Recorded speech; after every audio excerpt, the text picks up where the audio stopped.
Sir, step away from the vehicle now. Is there a problem, officer? Where'd you get that uniform? I'm a Navy SEAL. I just came from a ceremony. You got ID? Yes, but what am I being detained for? Hands on the car. Don't argue. Deputy Sheriff Travis Holbrook had been with the San Bernardino County Sheriff's Department for 9 years when he responded to a call that would destroy his life and send him to federal prison for 58 years. He was 34 years old, experienced enough to know better, confident enough to believe his judgment was infallible. One Friday night at a gas station on Highland Avenue, he saw a black man in a Navy uniform and decided it had to be fake. The man was Lieutenant Commander Darius Mitchell, a decorated Navy SEAL with 16 years of service, multiple combat deployments, and medals for extraordinary heroism. What Holbrook did next, ignoring Mitchell's credentials, dismissing his military ID, and arresting a war hero in full dress uniform, would trigger a Pentagon investigation, federal charges, and a trial that exposed 9 years of documented racial profiling. Holbrook's record told a story San Bernardino County had ignored for nearly a decade. 14 complaints over 9 years. 14. Every single one involved people of color. Every single one followed the same pattern. A black family barbecuing in Glen Helen Regional Park, Holbrook demanded permits, threatened citations when they questioned his authority. A Hispanic teenager skateboarding near Victoria Gardens Mall, detained for 40 minutes, backpacks searched without consent. An Asian businessman photographing architecture downtown, questioned about terrorism surveillance. A black college student driving through Rancho Cucamonga, pulled over for driving suspiciously. Car searched, no contraband found. The complaints were documented. The pattern was obvious. But San Bernardino County treated each incident in isolation, never connecting them into what they clearly formed. A deputy who saw people of color in spaces where his biased mind said they didn't belong. Supervisors noted in his evaluations that Holbrook was results-oriented, but sometimes overzealous in community interactions, that he could benefit from additional de-escalation training, that he should work on cultural sensitivity. But those notes never became consequences. 3 complaints resulted in written reprimands filed away and forgotten. 4 triggered mandatory retraining sessions Holbrook attended but never internalized. 7 were closed with insufficient evidence, despite witness statements.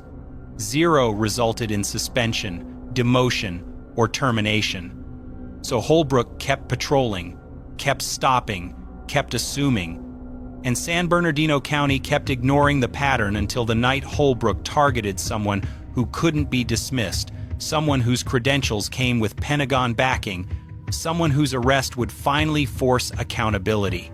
Lieutenant Commander Darius Mitchell was 38 years old when Deputy Holbrook decided his Navy uniform must be fake.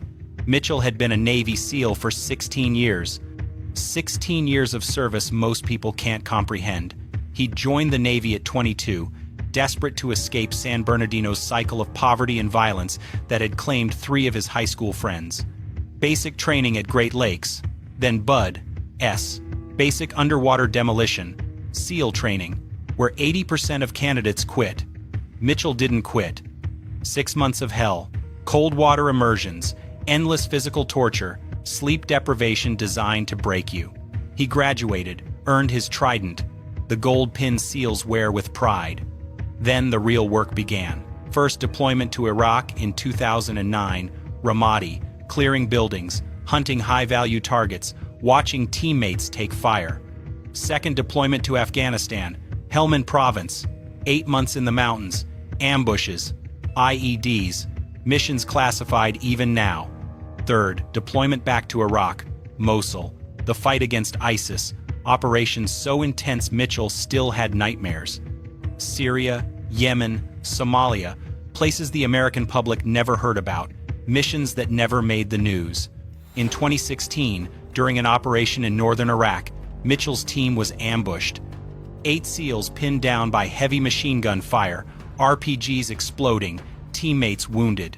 Mitchell, already hit by shrapnel, his leg bleeding, ran into the kill zone 3 times, dragging wounded operators to safety. He held a position alone for 12 minutes while the team evacuated, taking fire from 3 directions, returning fire until his ammunition ran out. All 8 teammates survived. Mitchell earned the Navy Cross, the second highest military decoration for valor, just below the Medal of Honor. The citation described extraordinary heroism under fire and complete disregard for personal safety. He also earned the Purple Heart for his wounds and the Bronze Star with V device for valor in a separate operation. His chest held ribbons most civilians wouldn't recognize, but every service member respected. Combat Action Ribbon, Iraq Campaign Medal with 4 stars, Afghanistan Campaign Medal, NATO Medal, ribbons representing years of sacrifice. That Friday night in October, Mitchell was driving through San Bernardino in his Navy service dress blue uniform, the formal military attire worn for ceremonies and official functions. He'd just come from Naval Base San Diego, a memorial service for a fallen teammate, a brother killed in a training accident. The service had been emotional, exhausting, a reminder of how many friends Mitchell had buried. He was driving to his mother's house to surprise her, hadn't seen her in 8 months, couldn't tell her where he'd been. Classified deployment, dangerous work. He just wanted to hug her, sleep in his childhood bed, pretend for a weekend that the world wasn't burning. At 10:47 p.m., his fuel light came on. He pulled into the Chevron station on Highland Avenue.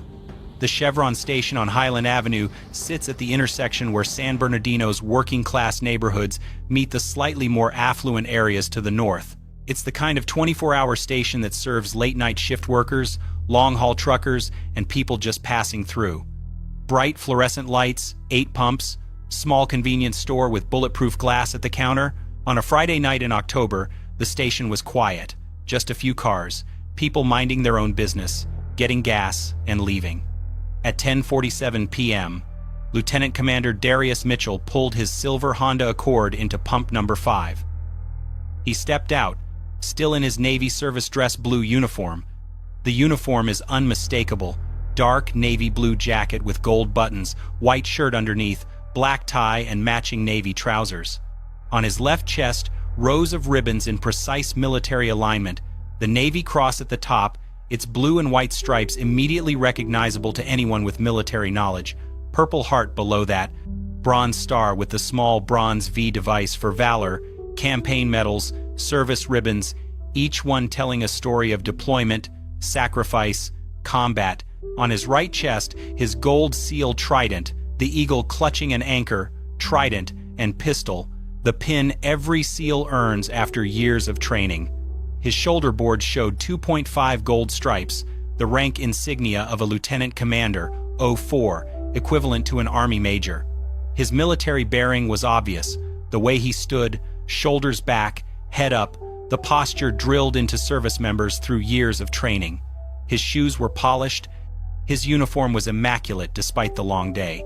He looked exactly like what he was, a decorated Navy officer in formal military attire. Mitchell swiped his credit card at the pump, selected regular unleaded, and began filling his tank.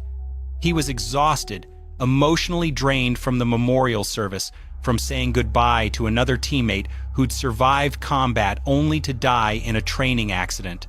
He was thinking about his mother, about how surprised she'd be to see him, about whether she'd made her famous peach cobbler recently. He wasn't thinking about the person watching him from across the parking lot. Someone who saw his uniform, saw his skin, and decided something must be wrong. Before we continue, where are you watching from? If this is your first time here, please hit that subscribe button. Stories like these need to be shared, and your support helps us bring more truth to light. The call came into San Bernardino County Sheriff's Dispatch at 10:51 p.m.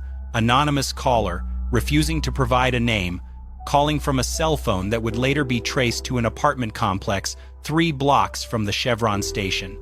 "Hi, I'm calling about a suspicious person at the gas station on Highland Avenue.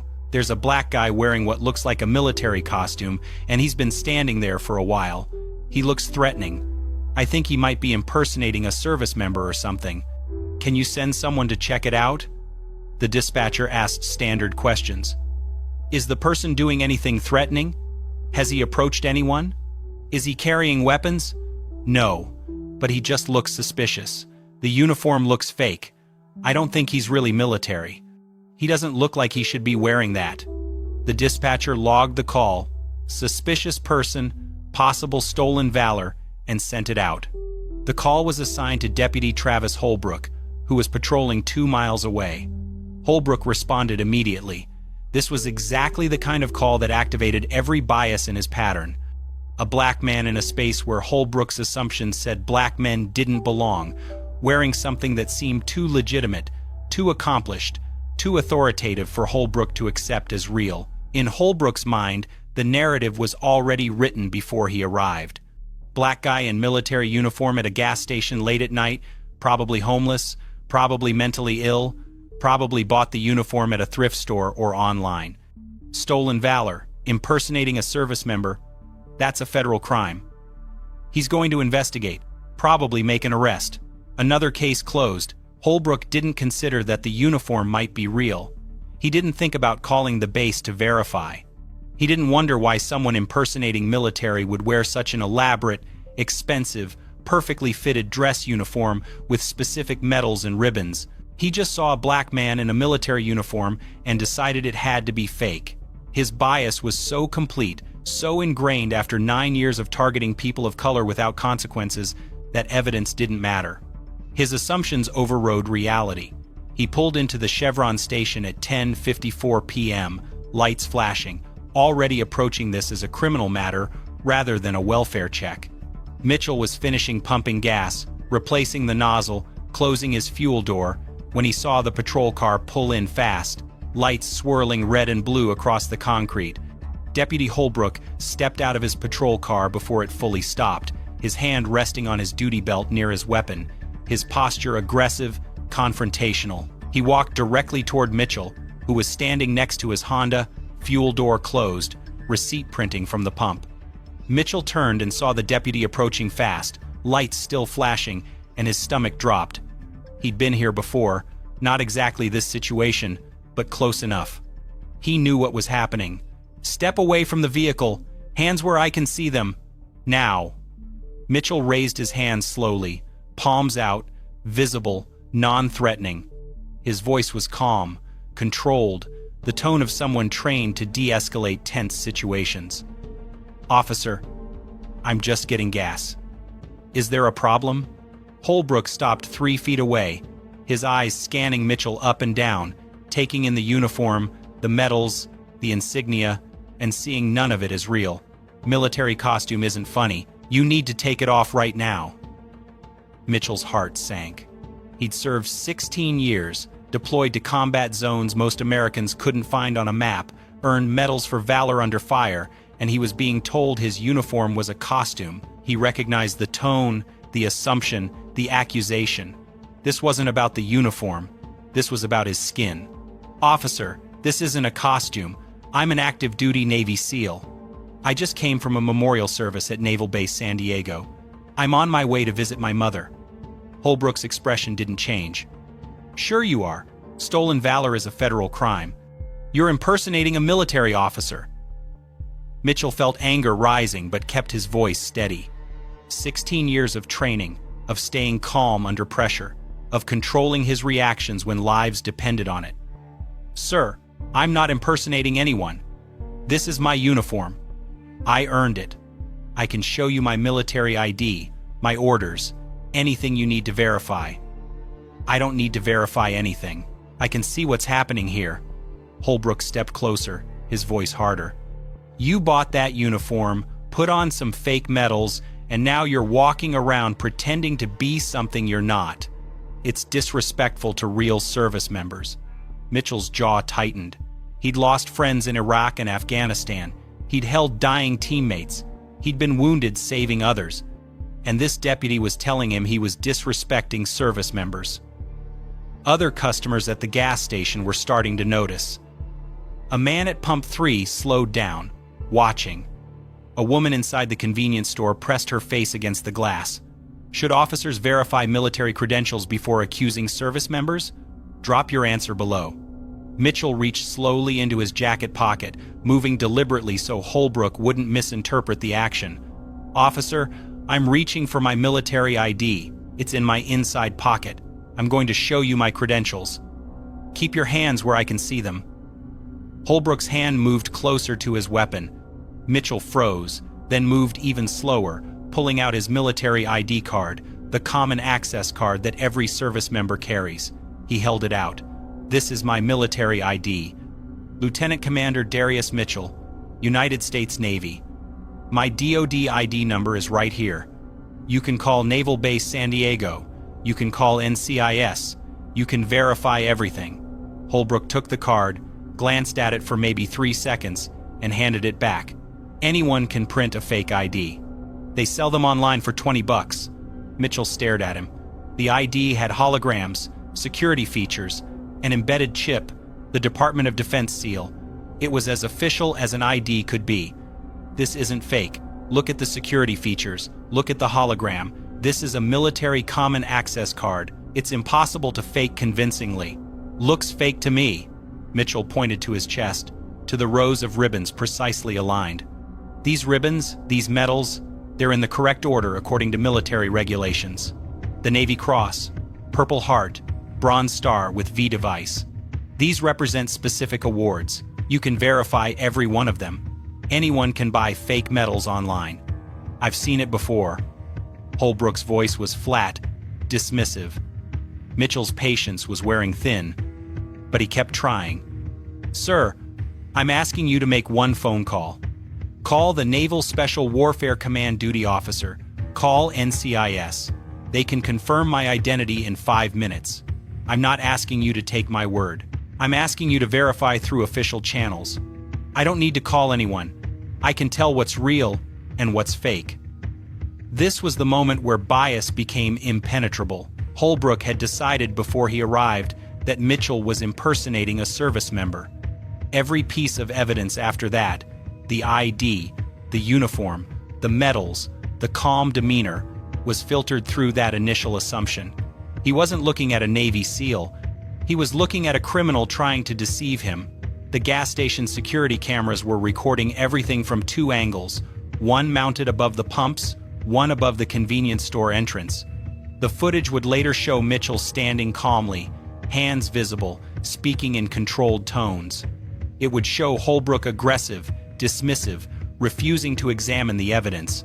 Other customers were pulling out their phones now. A man at Pump 7 had his camera up, recording. The woman in the store was filming through the glass. Everyone could see what was happening. A black man in military uniform being accused of impersonating a service member despite showing credentials. Mitchell tried one more time. "Officer Holbrook, reading the nameplate, I'm Lieutenant Commander Darius Mitchell. I've served 16 years in the Navy, 12 as a SEAL. I have my military ID, my orders in my car, my leave papers. I'm asking you to verify my credentials before this goes any further." Holbrook's voice turned hard, commanding, "Take off that uniform right now. You're not authorized to wear it. Remove it immediately." Mitchell stared at him, processing what was being demanded. Strip out of his dress uniform at a gas station under fluorescent lights with strangers watching? Remove the uniform he'd earned through blood and sacrifice? "I'm not stripping out of my dress uniform at a gas station, sir. This is my uniform. I'm authorized to wear it. I'm an active duty officer." "That's a direct order. Remove the uniform or I'll remove it for you." Mitchell's voice remained controlled, but the edge was unmistakable. "Officer, what you're demanding is unreasonable and unlawful. I'm not removing my uniform. I've shown you my credentials. I've asked you to verify my identity. You're refusing to do basic due diligence." Holbrook reached for his radio. "Dispatch, this is 3 Adam 1-2. I need backup at the Chevron station on Highland. Suspect is belligerent, refusing lawful orders, possible stolen valor situation." Mitchell's hands were still raised, visible, non-threatening. His voice carried across the parking lot, clear enough for the recording phones to capture. "I am not belligerent. I am not refusing lawful orders. I am a lieutenant commander in the United States Navy, and I'm being unlawfully detained." Holbrook stepped closer, invading Mitchell's space. "You're impersonating a military officer? That's a federal crime under the Stolen Valor Act. You're under arrest." The irony was staggering. Holbrook was accusing Mitchell of stolen valor while about to commit deprivation of rights under color of law, false imprisonment, assault on a military service member, multiple federal felonies that would send Holbrook to prison for decades. But Holbrook couldn't see it. His bias was complete. Mitchell took a slow breath, the kind he'd learned in combat when staying calm meant survival. "Sir, I've served this country for 16 years. I've deployed to Iraq, Afghanistan, Syria. I've been wounded in combat. I've saved lives. I've earned every ribbon on this uniform. I'm not a criminal. I'm asking you one more time to verify my credentials before you make a mistake that destroys your career. Your career is over, buddy. You're going to jail." 2 more patrol cars pulled into the station, lights flashing, sirens winding down. Deputy Maria Santos and Deputy Jeff Coleman stepped out, assessing the situation. A black man in military uniform, hands raised, calm demeanor. Their colleague aggressive, confrontational. Santos exchanged a glance with Coleman. This didn't look right. Santos approached first. "Holbrook, what's the situation? Stolen valor. Subject is impersonating a naval officer, refuses to remove the fake uniform, refuses lawful orders." Santos looked at Mitchell, at the uniform, at the rows of medals that looked expensive, official, precisely arranged. "Sir, can you identify yourself?" Mitchell's voice was steady, professional. "I'm Lieutenant Commander Darius Mitchell, United States Navy SEALs. I showed Deputy Holbrook my military ID. I've asked him repeatedly to verify my credentials through Naval Base San Diego, or NCIS. He's refused. This is an unlawful detention." Coleman stepped closer, examining the uniform more carefully. The ribbons were in correct precedence order, Navy Cross at the top, something you couldn't fake without detailed military knowledge. The trident looked authentic, the weight and quality of real gold. The shoulder boards showed proper rank insignia. "Holbrook, did you verify his ID?" "It's fake. Anyone can see that." Santos pulled out her phone. "What base are you assigned to, sir?" "Naval Amphibious Base Coronado, SEAL Team 3. My commanding officer is Captain Raymond Torres. The duty officer tonight should be Lieutenant Hayes. You can call the quarterdeck. They'll confirm my identity in 2 minutes." Santos started to dial. Holbrook grabbed her arm. "We don't need to call. I'm telling you it's fake." Santos pulled her arm away, her expression hardening. "Holbrook, if there's any chance he's legitimate, we verify. That's basic procedure. He's not legitimate. He's black. Look at him. You really think he's a Navy SEAL?" The words hung in the air, captured by multiple phones, recorded by gas station cameras. The implicit bias made explicit. Santos and Coleman both recoiled. Mitchell closed his eyes briefly. There it was. The truth Holbrook had been dancing around, finally said out loud. Coleman's voice dropped low. "Holbrook, what did you just say?" But Holbrook was committed now, too deep to back out. "I'm arresting him." "Subject, turn around, hands behind your back." Mitchell made a decision. He could resist, argue, make this physical, or he could comply, document everything, and let the system that Holbrook represented deal with what came next. He turned around, placing his hands behind his back. "I'm complying under protest. I am Lieutenant Commander Darius Mitchell, active duty United States Navy SEAL. This arrest is unlawful. I've committed no crime. I've shown proper identification. I've requested verification through official channels. This is being recorded by multiple witnesses and security cameras." Holbrook pulled out his handcuffs and snapped them on Mitchell's wrists, deliberately tight, the metal cutting into skin. Mitchell winced but said nothing. The handcuffs crushed against his uniform jacket, wrinkling the fabric, pressing the metals into his chest. Santos stood frozen, her phone still in her hand, watching something that felt catastrophically wrong. Coleman's face showed pure horror at what his colleague was doing. Holbrook walked Mitchell toward his patrol car, one hand gripping Mitchell's arm, the other on his duty belt. Mitchell's dress shoes scraped across the concrete. His uniform, immaculate 10 minutes ago, was now wrinkled, disheveled. The ribbons sat askew. His tie was pulled to one side. A decorated war hero, A man who'd earned the Navy Cross for extraordinary heroism, being perp-walked across a gas station parking lot like a common criminal. The customers at the gas station erupted. "He's really in the military. We saw his ID. Check his credentials. Call the base. This is wrong. He didn't do anything. Officer, you're making a mistake. He showed you his ID." Holbrook ignored them all. Several onlookers had called 911, but the dispatcher said deputies were already on scene. Others felt powerless to intervene with an armed officer. Santos and Coleman stood by their cars, uncertain, conflicted, watching their colleague commit a federal crime. Why do some officers see black men in uniform and assume it's fake? Comment your thoughts. The drive to the San Bernardino County Sheriff's Station took 11 minutes. Mitchell sat in the back of Holbrook's patrol car, hands cuffed behind him, the metal digging into his wrists. The partition separated him from Holbrook, who drove in silence, probably already writing his arrest report in his head, convinced he'd done good police work. Mitchell stared out the window at the streets he'd grown up on, the neighborhoods he'd escaped through military service, now being driven through them in handcuffs. They arrived at the station at 11:19 p.m. Holbrook pulled into the Sallyport, the secure garage where prisoners are brought in, away from public view. He opened the back door and pulled Mitchell out, walking him through the metal door into the booking area. The booking sergeant on duty was Luis Moreno, a 19-year veteran who'd seen everything, or thought he had.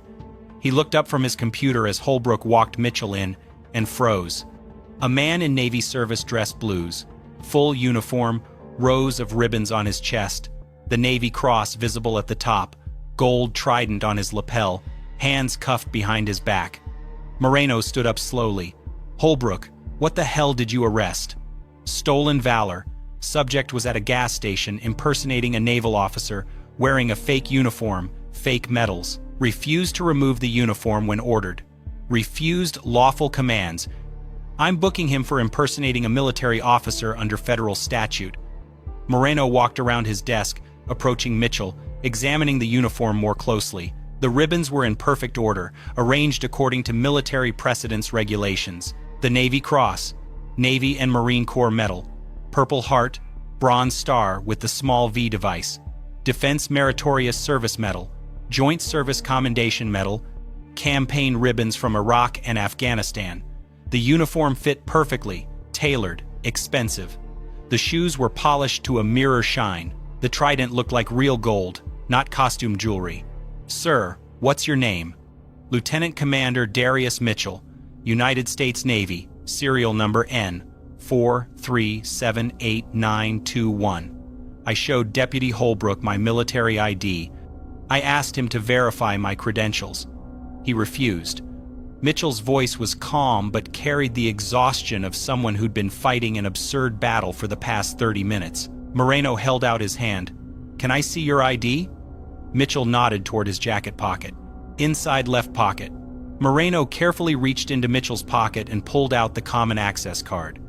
He examined it under the bright booking area lights. Hologram intact, embedded security chip visible, Department of Defense seal embossed. Photo matched the man standing in front of him. The ID showed rank, Lieutenant Commander 04, Branch of Service, United States Navy, expiration date 18 months from now. Moreno turned to Holbrook. "This looks real. It's fake. Anyone can print those." Moreno had seen fake military IDs before. They were usually obviously counterfeit, printed on regular cardstock, no security features, wrong fonts. This wasn't that. This had weight, texture, multiple security layers. "Holbrook, this has an RFID chip. You can't fake that." He walked back to his desk and picked up his phone. "What base are you assigned to, Commander?" "Naval Amphibious Base Coronado, SEAL Team 3. Moreno dialed the number for NAB Coronado Quarterdeck, the 24-hour duty station. It rang twice. "Quarterdeck, Petty Officer Hayes speaking. This is a non-secure line. This is Sergeant Moreno, San Bernardino County Sheriff's Department. I need to verify the identity of someone claiming to be one of your personnel. Lieutenant Commander Darius Mitchell says he's assigned to SEAL Team 3. There was a pause, the sound of typing. "Stand by, Sergeant." The wait felt like forever, but lasted maybe 90 seconds. Hayes came back on the line, his voice more formal. "Sergeant, I can confirm Lieutenant Commander Darius Mitchell is an active duty officer assigned to Naval Special Warfare Group 1, SEAL Team 3. What's the nature of your inquiry?" Moreno's face went white. "He's been arrested." "Arrested? For what?" "Hold on." Moreno looked at Holbrook, then at Mitchell, then back at Holbrook. "He's real. He's an active duty SEAL Team 3 officer. You arrested a Navy SEAL." Within 6 minutes of that phone call, the situation escalated beyond anything San Bernardino County Sheriff's Department had ever handled. Petty Officer Hayes immediately notified his officer of the deck. The OOD notified the command duty officer. The CDO notified the SEAL Team 3 commanding officer, Captain Raymond Torres, at his home. Torres, knowing Mitchell had been at a memorial service that evening and was heading to visit family, immediately understood something had gone catastrophically wrong. At 11:31 p.m., Torres called the Naval Criminal Investigative Service duty officer in San Diego. "This is Captain Torres, SEAL Team 3. One of my officers, Lieutenant Commander Darius Mitchell, has been arrested by San Bernardino County Sheriff. I need NCIS involved immediately." The NCIS agent, Special Agent Kellerman, pulled up Mitchell's service record on his computer as Torres spoke. "Combat deployments, Navy Cross, Purple Heart, active security clearance, 0 disciplinary issues. Captain, what are the charges?" "Unknown, but he was in dress blues heading to visit his mother. Whatever happened, this needs federal attention. NCIS notified Naval Special Warfare Command Headquarters. NSW Command has a direct line to the Pentagon for situations involving special operations personnel." By 11:47 p.m., the duty officer at the Pentagon's Naval Operations Center was briefed. A Navy SEAL, decorated combat veteran, arrested in California under unclear circumstances. This wasn't a local matter anymore. At 12:03 a.m., Navy JAG, Judge Advocate General's Corps, attorneys at Naval Base San Diego were activated. 2 senior military lawyers began preparing to drive to San Bernardino. Pentagon public affairs officers were notified, preparing for what could become a national story. At 12:15 a.m., Captain Torres personally called Sheriff Robert Decker at home. Decker, roused from sleep, listened as Torres explained, with barely controlled anger, that one of his officers, a decorated SEAL with 16 years of exemplary service, had been arrested at a gas station for wearing his uniform. "Sheriff, Lieutenant Commander Mitchell holds a top-secret, sensitive compartmented information clearance. He's been on classified deployments. He's earned the Navy Cross for extraordinary heroism, and one of your deputies arrested him for stolen valor. I have Navy JAG en route. I have NCIS involved. And I'm about to notify the Secretary of the Navy that one of my SEALs was arrested for being black in uniform." Decker's blood went cold. He immediately called the station, demanded the watch commander brief him. The watch commander pulled the booking information, saw Mitchell's name, saw the charges, saw that Sergeant Moreno had already verified Mitchell's military status. Decker arrived at the station by 12:40 a.m., still in civilian clothes, his face showing the horror of someone who just realized his department had committed an unthinkable error. He walked into the booking area where Mitchell still stood, hands now uncuffed, uniform wrinkled, but dignity intact. "Commander Mitchell, I'm Sheriff Decker. I cannot adequately apologize for what's happened. You're being released immediately. All charges are dropped." Mitchell's voice was quiet, controlled. "Sheriff, your deputy arrested a decorated military officer at a gas station for wearing his uniform. He refused to verify my credentials. He demanded I strip out of my dress blues in public. He handcuffed me in front of witnesses. This isn't something an apology fixes." Decker nodded, his face pale. "I understand, sir. We'll conduct a full investigation." "The Pentagon is already conducting their investigation, Sheriff. This is out of your hands now." While Mitchell stood in the booking area waiting for the sheriff to process his release, His complete service record was being pulled up on computer screens from San Diego to Washington, D.C. Every deployment, every mission, every award, every evaluation was being reviewed by Navy leadership, NCIS investigators, Pentagon officials, and within hours, the U.S. Attorney's Office. The record painted a picture that made Holbrook's arrest not just wrong but obscene. Darius Mitchell had enlisted in the Navy at 22 years old, scored high enough on the ASVAB to qualify for any rating, chose to attempt BUD-S training. He'd survived Hell Week, the infamous 5.5 days of continuous training with maximum 4 hours of sleep total. He'd survived the pool competency tests where instructors tried to drown you to test your calm under pressure. He'd survived the cold, the pain, the instructors designed to break you. 78% of his class quit. Mitchell graduated, earned his trident, became a Navy SEAL. First deployment came in 2009. Iraq, Ramadi, and Fallujah. Clearing buildings, hunting high-value targets, combat operations that lasted months. Second deployment, Afghanistan, Helmand Province, 2011. Hunting Taliban commanders in the mountains. 8 months of firefights and IED threats. Third deployment, back to Iraq in 2014, Mosul, fighting ISIS, operations so intense the casualty rate for his platoon was 40%. Fourth deployment, Syria, 2016, classified operations against ISIS leadership. Fifth deployment, Yemen, 2018, counter-terrorism missions the American public never heard about. Sixth deployment, back to Afghanistan, 2019, training Afghan special forces while conducting direct action missions. 6 combat deployments over 12 years as a SEAL. Most Americans serve 1 deployment their entire career. Mitchell had 6. In 2016, during an operation outside Mosul, Mitchell's 8-man SEAL team was ambushed while securing a compound. Heavy machine gun fire from 3 directions, RPGs exploding, walls collapsing.